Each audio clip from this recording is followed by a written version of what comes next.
இந்த உலகம் வியாதி நிறைந்த உலகம். இந்த உலகம் கண்ணீர் நிறைந்த உலகம்.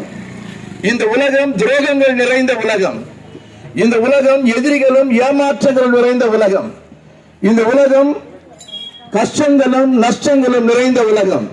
இந்த உலகத்தில் நாங்களும் அலைகழிக்கப்பட்ட ஒரு காலத்தில் கொண்டு வந்தோம். கடந்த நாட்களிலே எங்களுக்கு உதவி செய்ய யாரும் இல்லை, எங்களுக்கு நன்மை செய்ய யாரும் இல்லை என்று அங்கலாய்த்து புலம்பிக் கொண்டிருந்த காலத்திலே எங்களை தேர்வு தாண்டிக்குள் அறிவித்துக் கொண்டிருக்கிறோம்.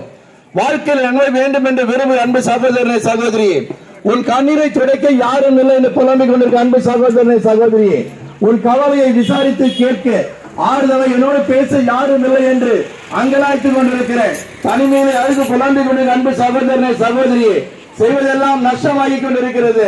எதை தொட்டாலும் விளங்கவே மாட்டேங்குது. மாவு விற்க போனா காத்தடிக்குது, உப்பு விற்க போனா மழை பெய்கின்ற காரணம் போல எல்லாரும் வாங்கி நஷ்டமா புலம்பி கொண்டிருக்கிற அன்பு சகோதரனை சகோதரியே, இன்றைக்கு உங்கள் வாழ்க்கையிலே நன்மை செய்யும்படியாக, உங்கள் வாழ்க்கையிலே நன்மையான காரியங்களை செய்யும்படியாக, உங்கள் துக்கங்களை மாற்றி போடும்படியாக, உங்கள் கவலைகளை மாற்றி போடும்படியாக அவர்தான் நாங்கள் ஆராதிக்கிற ஆண்டவராகிய இயேசு கிறிஸ்து.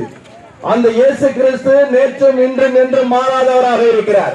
அவர் சொன்னார், இந்த உலகத்தில் உபத்திரவம் உண்டு, ஆனாலும் திடன்றுள்ளுங்கள், உலகத்தில் நான் ஜெயித்தேன். இந்த உலகத்தில் பாடுகிறது மனுஷனே கிடையாது, கண்ணீர் இல்லாத மனுஷனே கிடையாது, கஷ்டங்கள் இல்லாத மனுஷனே கிடையாது, வியாதி இல்லாத மனுஷனே கிடையாது, நஷ்டங்கள் இல்லாத மனுஷனே கிடையாது, துரோகங்கள் இல்லாத மனுஷனே கிடையாது.